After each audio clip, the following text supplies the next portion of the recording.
Assalamualaikum warahmatullahi wabarakatuh. Bismillahirrahmanirrahim. Alhamdulillahi rabbil alamin. Wassalatu wassalam ala nabiyil amin, imami ghurral muhajjalin, Muhammadin wa ala alihi wa ashabihi ajma'in. Amma ba'd. Ikhwani wa akhwati fid din, rahimani wa rahimakumullah. Alhamdulillah, segala puji bagi Allah Subhanahu wa taala telah mempertemukan kita kembali di dalam sebuah amal saleh, yaitu majlisul ilm, yang mana di dalam majelis kita rutinkan di dalam mengkaji kitab yang penuh faedah, yang penuh barakah, yang dinamakan oleh penulisnya dengan Al-Kabair, yang ditulis oleh Al-Imam Al-Zahabi rahimahullahu ta'ala. Dan insyaallah pada kesempatan kali ini kita masuk pada Al-Kabiratu Ats-Tsaminatu Asyarah, atau dosa besar yang ke-18. Di sini beliau menuliskan qadhful muhsanat, menuduh wanita yang baik-baik, juga termasuk di dalamnya pria yang baik-baik, dengan tuduhan-tuduhan keji. Dan hal ini termasuk kabiratun min kabairiz dzunub, salah satu dari jajaran dosa besar yang disebutkan oleh Allah Subhanahu wa taala dan Rasulnya. Semoga Allah Subhanahu wa taala menambahkan ilmu yang bermanfaat kepada kita dan bermanfaat untuk kehidupan kita dan berbuah amal yang soleh. Muallif rahimahullah mengatakan qadhful muhsanat, yaitu al-qadhfu secara bahasa maknanya adalah ar-ramyu bil hijarah, yaitu melempar dengan menggunakan batu. Al-qadhfu maknanya adalah melempar dengan menggunakan batu, itu secara bahasa. Ya. Namun secara istilah di sini adalah melempar seseorang dengan tuduhan-tuduhan keji. Ya, melempar seseorang dengan tuduhan-tuduhan keji padahal tidak ada bukti, atau orang tersebut adalah orang yang baik-baik. Ya. Mengapa dikaitkan dengan melempar dengan batu sehingga berdarah? Karena sebagian para ulama mengatakan tuduhan yang keji ini jauh lebih melukai seseorang daripada seseorang dilempar dengan batu. Tuduhan yang keji yang tidak ada buktinya ini jauh lebih melukai seseorang daripada seseorang tersebut melempar dengan batu. Makanya dipakai atau digunakan istilah tersebut untuk salah satu dari dosa besar ini, yaitu al-qadhfu. Nah, kemudian al-muhsanat. Ya, al-muhsanat walaupun secara literatur bahasa Arab ini adalah bentuk wanita, muhsanat, ya, maka di sini termasuk muhsanun, ya, termasuk orang-orang laki-laki. Muhsanat maknanya adalah al-afifah, yaitu orang-orang yang menjaga kehormatannya. Termasuk dia az-zaujah, orang yang sudah menikah sehingga sudah terjaga juga kehormatannya. Kemudian muhsanat juga termasuk hurrah, orang yang bebas bukan budak. Orang yang bebas bukan budak. Ya, kemudian masuk juga al-aqilah. Al-aqilah, orang yang berakal. Kemudian termasuk juga allati yujama'u mithluha. Nanti akan dijelaskan beberapa keterangan ini. Al-qadhfu al-muhsanat, melempar seseorang dengan tuduhan keji yang mana orang tersebut adalah orang yang baik-baik. Dan para ulama menjelaskan yang tadi saya sebutkan, saya akan jelaskan satu persatu. Pertama, makna dari al-muhsanat, orang yang dianggap suci atau dianggap terjaga kehormatannya oleh Allah Subhanahu wa taala. Yang pertama adalah, sebelum afifah, ya, muslimah. Ya, muslimah. Di sini menggunakan lafadz perempuan karena yang paling banyak terkena tuduhan ini adalah perempuan. Walaupun secara umum termasuk di dalamnya tuduhan kepada laki-laki, muhsan sama. Namun menggunakan lafadz wanita karena yang paling banyak terkena tuduhan ini adalah wanita, dan yang paling terkenal wanita yang paling terjaga kehormatan yang terkena tuduhan ini adalah ibunda kita Aisyah radhiyallahu taala anha. Ya. Jadi pertama, muslimah. Yang dimaksud di dalam muhsanat, orang yang terjaga, orang yang terlindungi, pertama muslimah. Maka dari definisi ini, tuduhan keji terhadap orang kafir bagaimana? Tidak termasuk di dalam dosa besar yang mengandung had. Ini mengandung hukum had. Nanti ada dihukum berapa? 80 kali orang yang menuduh orang baik-baik dengan tuduhan keji. Pertama, muslimah. Berarti kalau orangnya kafirah, orang yang kafir, ada seseorang yang menuduh tuduhan keji kepada orang yang kafir, maka dia berdosa atau tidak? Jawabannya tetap berdosa, tapi tidak mendapatkan hukum had sebagaimana orang yang menuduh orang muslim. Tidak dicambuk sebanyak 80 kali. Walaupun secara umum itu juga perbuatan dosa, yaitu menuduh orang yang tidak terbukti dengan perbuatan keji. Yang kedua adalah al-afifah. Ya, al-afifah. Makna dari al-afifah adalah orang yang terjaga, menjaga wibawa dirinya, menutup dirinya, yang tidak terbukti berbuat zina. Itu makna dari afifah. Termasuk juga di dalamnya orang laki-laki, afif. Ya, termasuk di dalamnya orang yang laki-laki. Maka menuduh tuduhan keji, ya di sini, kepada orang yang meremehkan, menutup diri, ya, ini tadi salah satu sub bahasannya afifah, orang yang berusaha menutup diri. Contohnya dia pakai hijab, ya, jarang keluar rumah, membatasi bicaranya dengan laki-laki, dan seterusnya. Dan seterusnya, namanya afifah. Maka menuduh orang yang terbuka, dia meremehkan, menutup aurat, bermudah-mudahan bergaul dengan laki-laki, dan seterusnya. Jika dituduh dengan tuduhan keji, maka tetap berdosa, namun tidak mendapatkan hukum had. Tidak mendapatkan hukum had. Karena potensi dia melakukan hal tersebut besar. Ya, berbeda dengan al-afifah. Nah, kemudian berikutnya adalah hurrah. Hurrah ini adalah orang yang merdeka, bebas, bukan budak.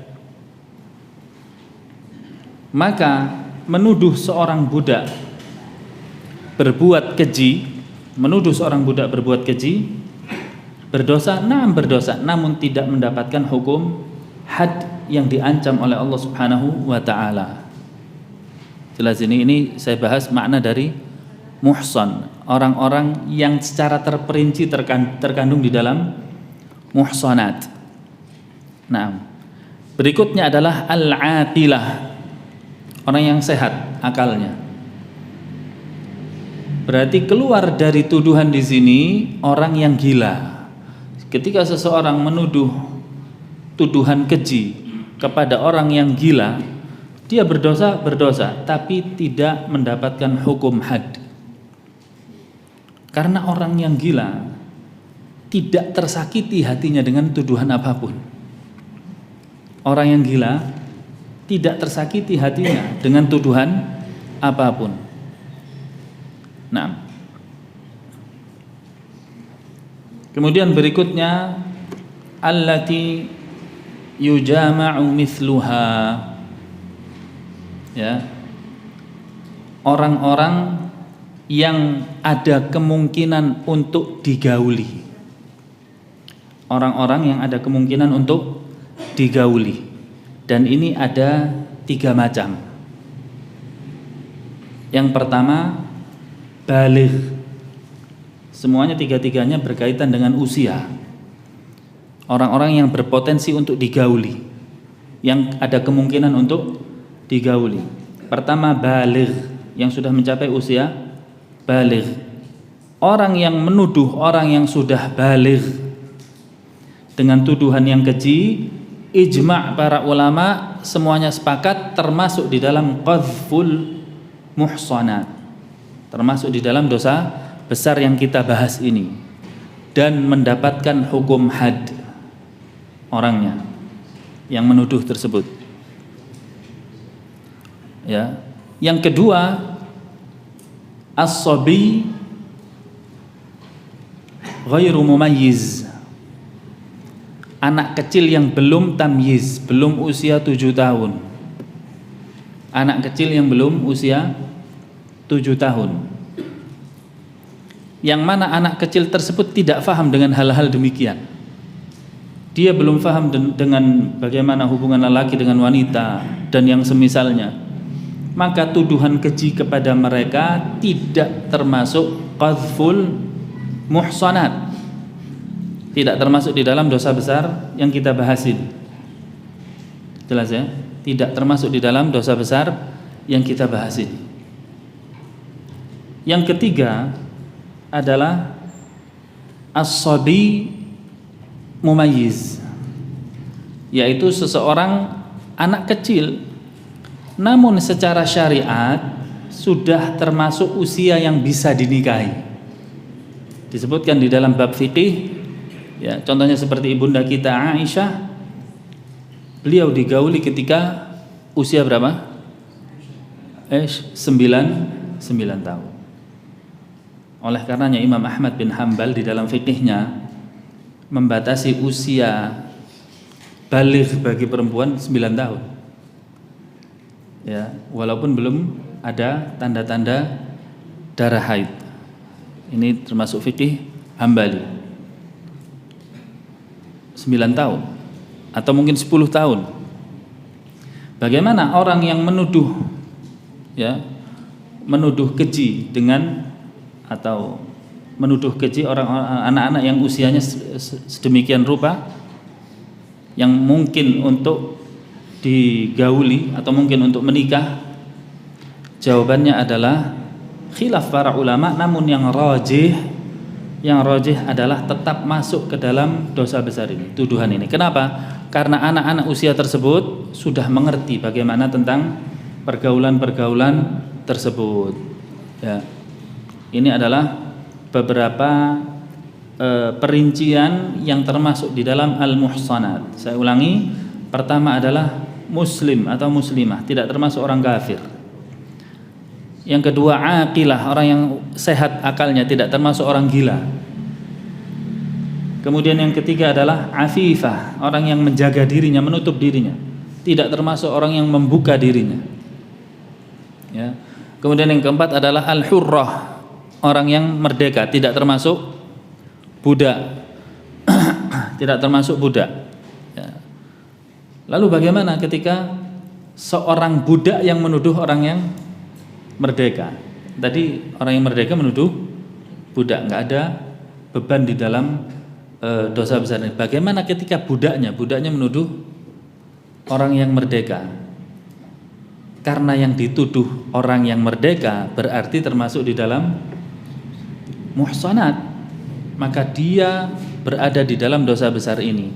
Dan hukuman bagi budak itu setengah orang yang merdeka.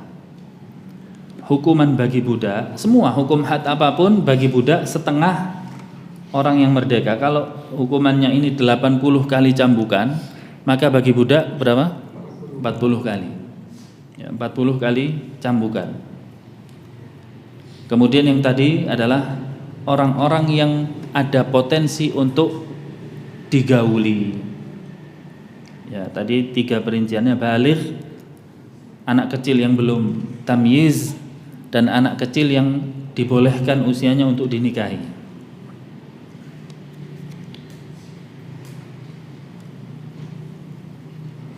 Nah, kita baca dalil per dalil yang disebutkan oleh Al-Imam Adz-Dzahabi rahimahullah.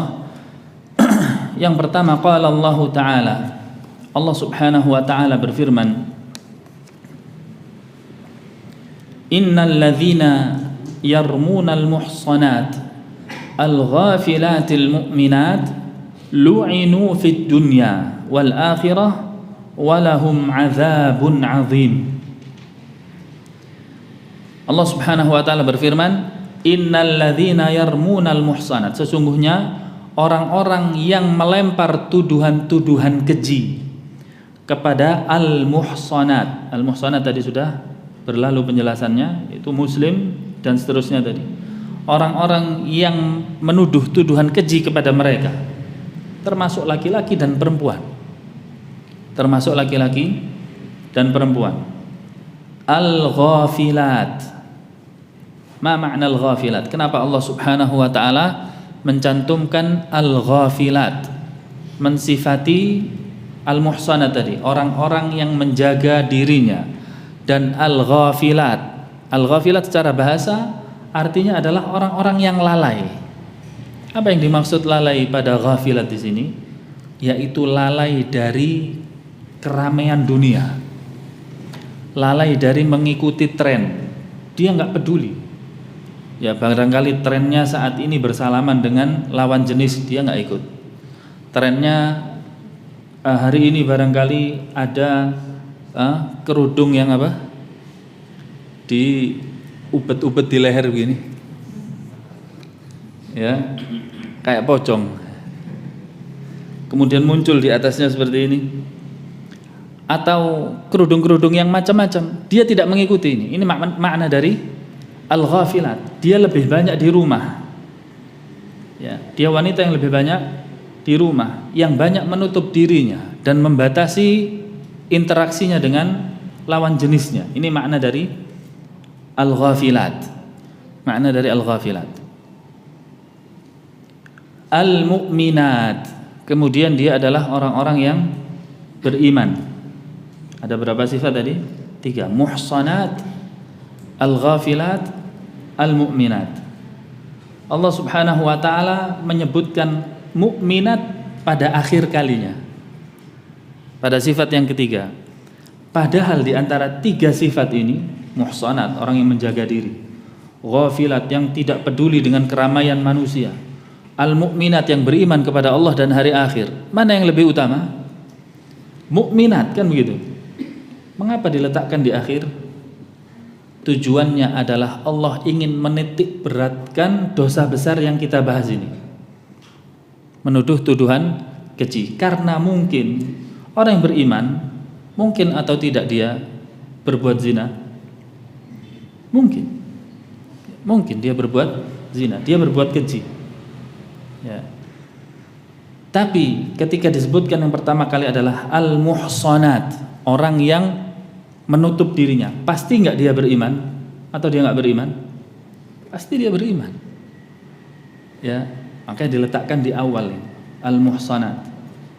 Nah, ini makna dari ayat ini. Allah Subhanahu wa Ta'ala mengatakan, innal ladzina yarmunal muhsanatil ghafilatil mu'minat.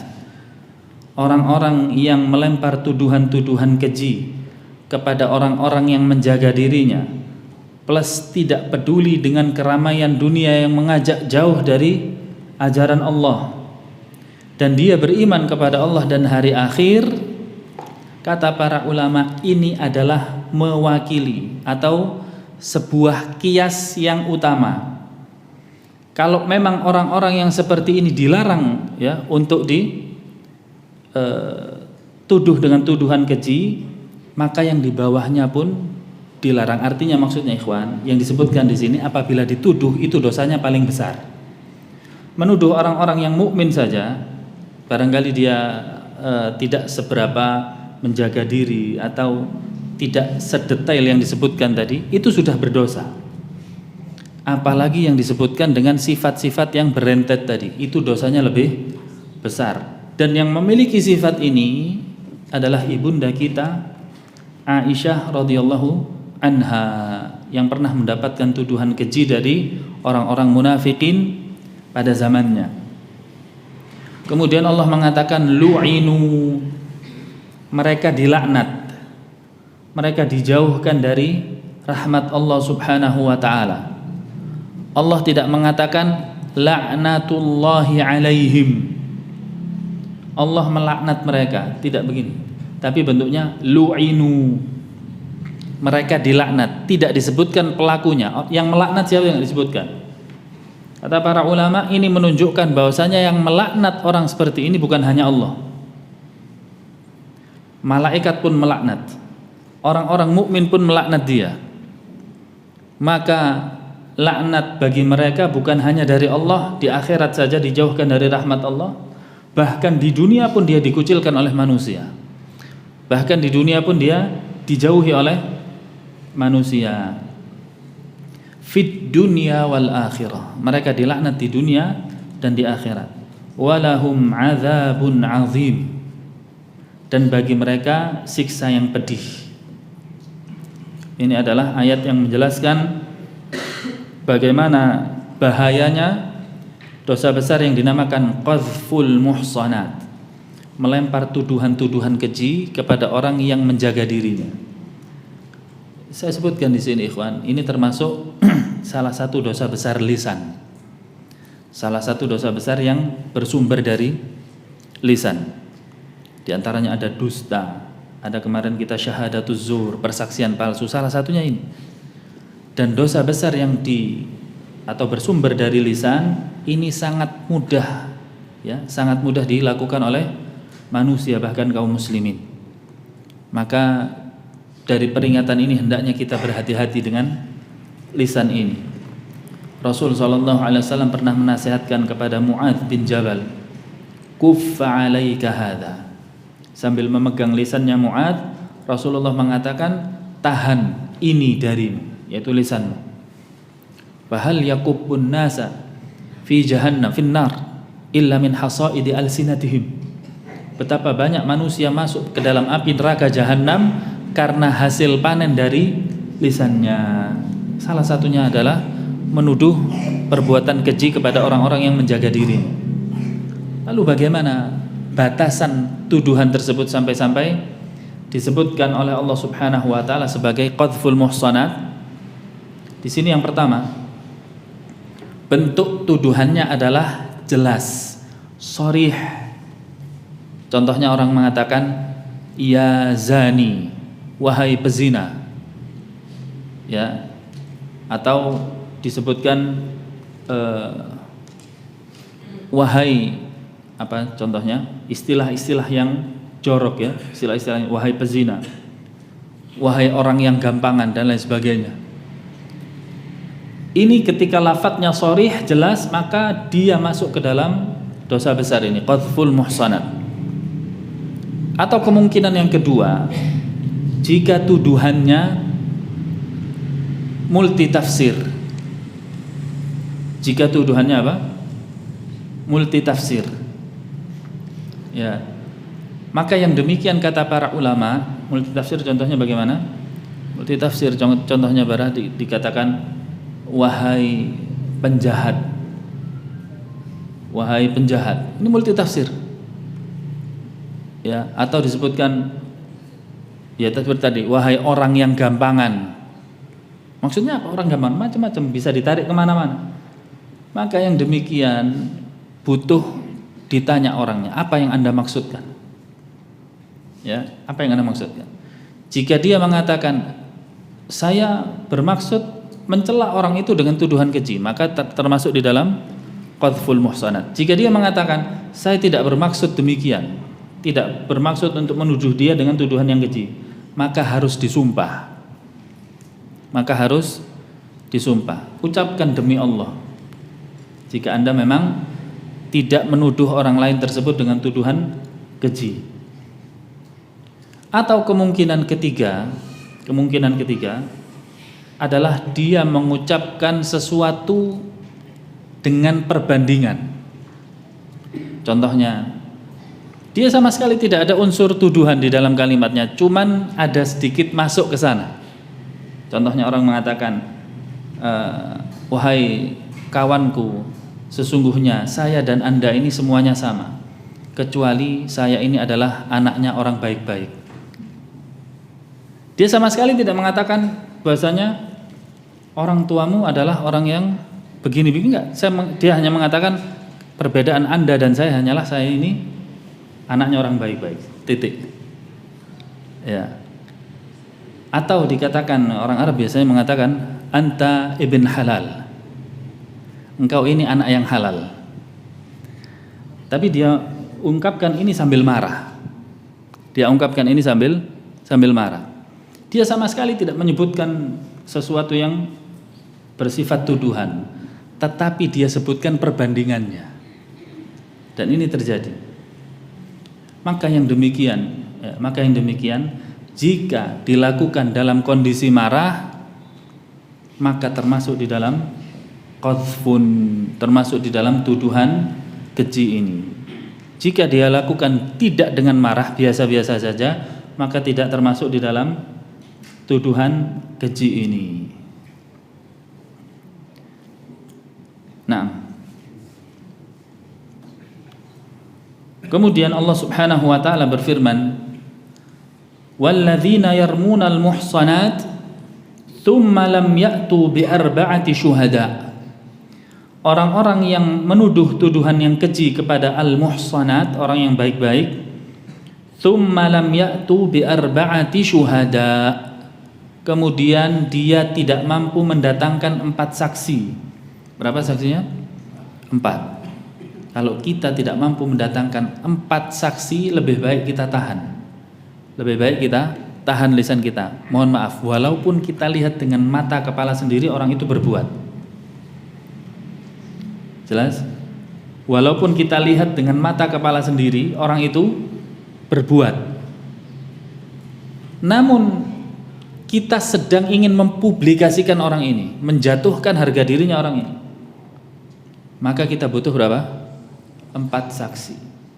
Jika tidak, maka simpan untuk diri kita sendiri. Enggak ada untungnya untuk dipublikasikan. Ya. Fajliduhum 80 jaldah.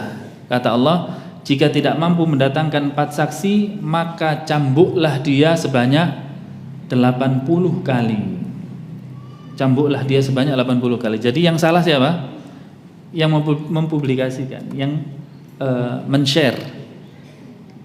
Ya, ini salah kata Allah Subhanahu wa taala. Buktinya dia dihukum cambuk sebanyak 80 kali. Wa qala sallallahu alaihi wasallam, dan Nabi sallallahu alaihi wasallam bersabda, ijtanibus sab'al mubiqat. Jauhilah olehmu 7 perkara yang menghancurkan, yang membinasakan. Fadzakara minha qadhful muhsanat al-ghafilatil mu'minat. Kemudian salah satunya dari 7 perkara tersebut, Rasulullah menyebutkan hal ini, yaitu menuduh orang yang baik-baik dengan tuduhan keji. Ini kata Rasul sallallahu alaihi wasallam termasuk perkara yang menghancurkan, yang merugikan kehidupannya di dunia dan merugikan kehidupannya di akhirat. Ya. Merugikan kehidupannya di dunia dan merugikan kehidupannya di akhirat. Wa qala sallallahu alaihi wasallam, dan berikutnya Nabi sallallahu alaihi wasallam bersabda, al-muslimu man salimal muslimuna min lisanihi wa yadihi.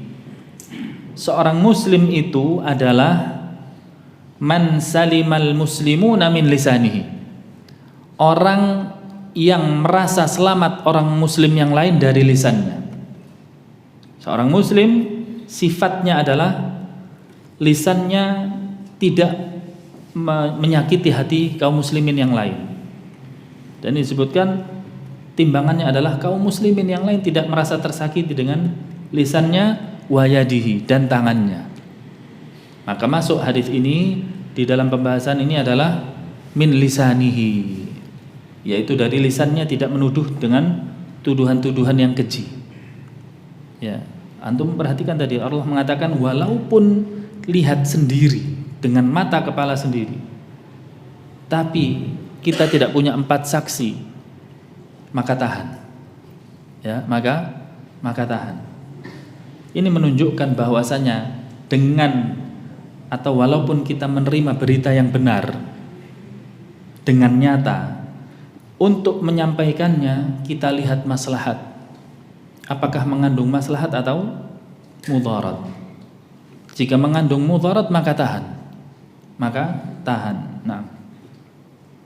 Wa qala sallallahu alaihi wasallam, dan Nabi sallallahu alaihi wasallam bersabda, "Thaqilatka ummuk."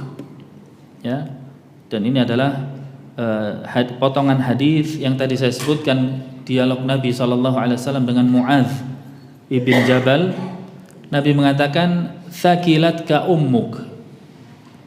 Yaitu ketika Rasulullah ditanya oleh Muadz ibn Jabal, "Ya Rasulullah, ya, hal yu'akhadun nas min hadza?" Wahai Rasulullah, mungkinkah Allah Subhanahu wa taala menyiksa seorang hamba karena lisannya? Maka Rasulullah menjawab, "Thaqilatka ummuk." Ini adalah sebuah ungkapan, bukan umpatan ya, bukan Rasulullah sedang mengumpat, tidak. Yang dimaksud thaqilatka ummuka ini secara bahasa artinya faqadatka ummuka. Ya, ibumu hilang, maksudnya ibumu hilang. Yang dimaksudkan di sini adalah ungkapan untuk menyebutkan hal yang besar. Hal yang besar. Thaqilatka ummuk. Rasulullah melanjutkan, wa hal yakubbun nas ala manakhirihim yaumal qiyamati illa hasaidu alsinatihim. Betapa banyak manusia yang kelak pada hari kiamat masuk ke dalam neraka adalah sebab dari lisannya. Sebab dari lisannya. Ini menunjukkan bahwasanya dosa besar yang dilakukan dengan lisan ini sangat banyak dan sangat mudah sekali. Seseorang mungkin melakukan dosa dengan kakinya, butuh tenaga. Melakukan dosa dengan tangannya mungkin butuh dana dan lain sebagainya. Tapi ketika seseorang berbuat dosa dengan lisannya ini mudah, tidak butuh tenaga, tidak butuh dana dan lain sebagainya. Makanya Rasulullah SAW bersabda di dalam sebuah riwayat, "Ana dhaminun bil jannah liman yadmanu li." Ya, saya menjamin surga kepada seseorang yang menjamin ma baina lihyataihi wa ma baina fakhidaihi. Sesuatu di antara dua jenggotnya, dua jenggot maksudnya kumis dan jenggot, yaitu menjaga lisannya, wa ma baina fakhidaihi, dan seseorang yang menjaga sesuatu di antara dua pahanya, yaitu menjaga kemaluannya. Rasulullah mengatakan, saya menjamin dia dengan surga, yang bisa menjaga lisannya dan kemaluannya. Kemudian berikutnya Imam Az-Zahabi yaqul, wa qala Allah Ta'ala, Allah Subhanahu wa Ta'ala berfirman, walladzina yu'dzunal mu'minina, dan orang-orang yang menyakiti kaum mukminin, wal mu'minat, dan mukminah, bighairi maktasabu, dengan sesuatu yang tidak pernah dilakukan oleh mukminin dan mukminah tadi, faqad ihtamalu buhtanan wa ithman mubina, maka dia telah memikul dosa yang besar. Atau buhtan ini adalah kedustaan yang besar. Dianggap orang yang menuduh ini oleh Allah Subhanahu wa Ta'ala termasuk derajat dosanya adalah buhtan. Buhtan ini adalah istilah untuk kadzib atau dusta pada derajat yang tinggi. Pada derajat yang tinggi, karena berkaitan dengan harga diri seorang muslim. Ya. Harga diri seorang muslim adalah sesuatu yang berat di sisi Allah Subhanahu wa Ta'ala. Maka apabila dijatuhkan, Allah Subhanahu wa Ta'ala marah, dan Allah Subhanahu wa Ta'ala tidak ridha. Salah satunya Allah mengatakan demikian, faqad ihtamalu buhtana, maka sama saja dia telah memikul dosa yang besar. Buhtanan adalah kedustaan yang besar, wa itsman mubina, dan dosa yang sangat besar. Nah, Wa qala sallallahu alaihi wasallam, riwayat berikutnya Nabi sallallahu alaihi wasallam bersabda, "Man qadhafa mamlukahu bizina." Barang siapa yang menuduh budaknya. Jadi orang yang majikannya menuduh budaknya bizina, dengan zina, uqima alaihil hadd. Ya. Maka dia dihukum had yaumal qiyamah, pada hari kiamat. Tadi saya sebutkan pada al-muhsanat, kalau masih ingat tadi, salah satunya adalah hurrah, orang yang bebas. Menuduh orang yang bebas akan dihukum had berapa? 80 kali cambukan. Di mana? Di dunia. Saya katakan tadi, jika seseorang menuduh budak bagaimana? Tidak dihukum had, dan sesuai dengan hadis ini. Rasulullah mengatakan, "Man qadhafa mamlukahu bizina." Barang siapa yang menuduh budaknya berbuat zina, uqima alaihil haddu yaumal qiyamah, maka dia dihukum had kelak nanti pada hari kiamat. Kelak nanti pada hari kiamat. Illa ayyakuna kama qala, kecuali memang tuduhannya terbukti. Kecuali memang tuduhannya terbukti. Jika tidak terbukti, maka dia tidak dihukum haddi di dunia, namun dihukum haddi di akhirat. Ya. Yang menyelisihi ini adalah satu madhab, yaitu madhabnya Ibnu Hazm dan Al-Zahiri, mengatakan walaupun seseorang menuduh seorang budak, maka dia dihukum had di dunia juga. Maka dia dihukum had di dunia juga. Ini madhabnya Al-Imam Ibnu Hazm. Kemudian berikutnya, amma man qadhafa ummal mu'minina Aisyah.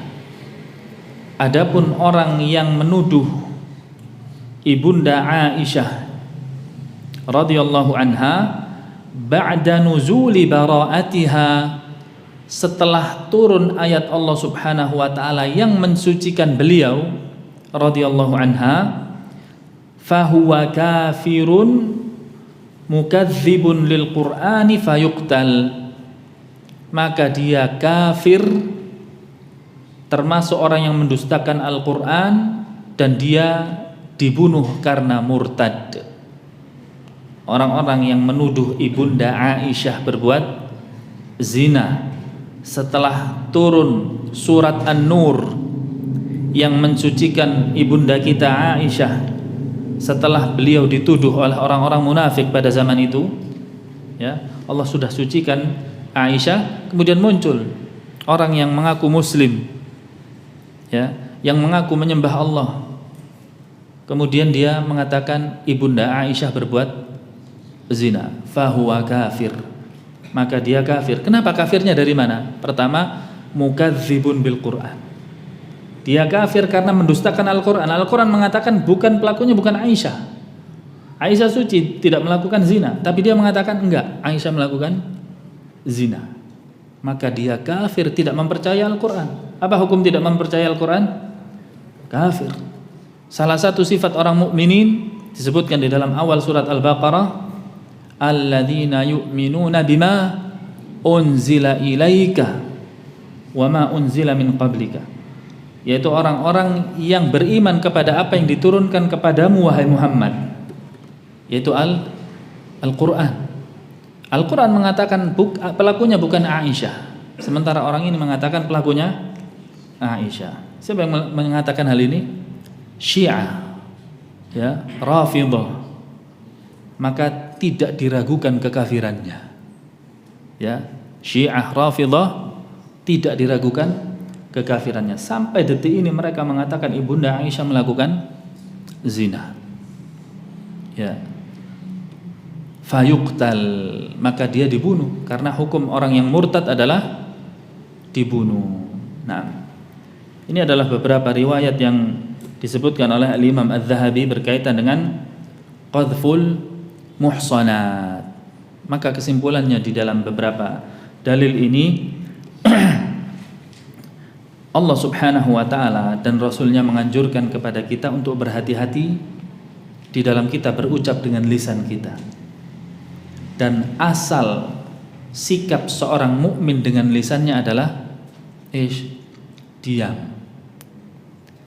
Sesuai dengan sabda Nabi sallallahu alaihi wasallam, "Man kana yu'minu billahi wal yawmil akhir falyaqul khairan aw liyasmut." Barang siapa yang beriman kepada Allah dan hari akhir. Ya, Rasulullah mengaitkan hal ini dengan keimanan kepada Allah dan hari akhir, atau sama saja mengatakan barang siapa yang mengaku beriman, mengaku dirinya mukmin, falyaqul khairan aw liyasmut, maka hendaklah dia mengatakan yang baik, atau jika tidak maka diam. Ya, jika tidak maka diam. Apa batasan dari baik tersebut? Batasan dari baik pertama adalah kata Allah Subhanahu wa taala, "Wa man ahsanu qawlan mimman da'a ila Allah." Sebaik-baik ucapan adalah mengajak manusia ke jalan Allah. Sebaik-baik ucapan adalah mengajak manusia ke jalan Allah, adalah ad-da'i ila Allah, orang yang berdakwah mengajak manusia ke jalan Allah. Makna kedua adalah muadzin. Muadzin itu juga mengajak manusia ke jalan Allah Subhanahu wa taala. Muadzin mengatakan hayya 'alas shalah, hayya 'alas shalah, marilah kita salat. Ya, mengajak manusia ke masjid. Ini juga sebaik-baik ucapan muadzin. Kemudian yang kedua, batasan kebaikan di dalam Islam adalah ketika melihat kemungkaran, kemudian dia prediksikan dengan ucapannya kemungkaran itu hilang, maka ini adalah termasuk batasan kebaikan berikutnya. Namun apabila dia memprediksikan dengan kemungkaran tersebut, kemudian dia ucapkan dengan lisannya, kemungkarannya jadi bertambah, maka dia tahan. Ya, maka dia tahan walaupun dia menyimpan kebenaran di dalam lisannya. Ini barang hak, Al-Quran, Sunnah, bahkan disebutkan oleh para ulama, oleh para sahabat. Tapi kalau saya sampaikan saat ini kurang kondusif situasinya. Ya, kurang kondusif situasinya. Contohnya barangkali menyebutkan hukum haramnya khamr di mana? Di diskotik. Gimana? Masuk diskotik haram hukumnya khamr. Apakah jadi tobat itu? Enggak, malah menjadi-jadi. Ya. Menyebutkan hukum rokok pada orang, ya akhi, begini batasan. Dikira kita orang gila. Ya. Maka sampaikanlah kebenaran sesuai dengan kondisinya, supaya kebenaran tadi tidak rendah nilainya. Wallahi ya ikhwan, Al-Quran ini bisa berada di bawah kaki ketika kita salah menyampaikannya. As-Sunnah juga demikian, bisa berada di bawah kaki manusia ketika kita salah di dalam menyampaikannya, tidak kondusif. Ya. Demikian pula Al-Quran atau bahkan kebatilan bisa berada di atas kepala ketika kita juga salah di dalam menyampaikannya. Nah, orang bisa menjadi lebih jauh dari kebenaran ketika kita salah kemasan di dalam menyampaikannya. Nah,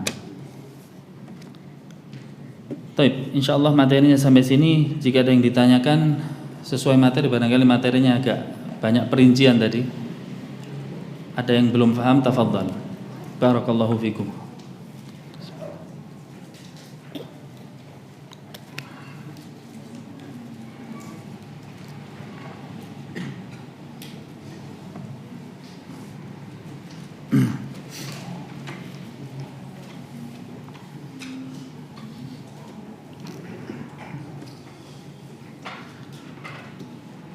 Baik, cukup insyaallah. Wa sallallahu wa sallama ala nabiyyina Muhammadin wa ala alihi wa ashabihi ajma'in. Walhamdulillahi rabbil alamin. Subhanakallahumma bihamdika asyhadu an la ilaha illa anta astaghfiruka wa atubu ilaik. Tsumma assalamu alaikum warahmatullahi wabarakatuh.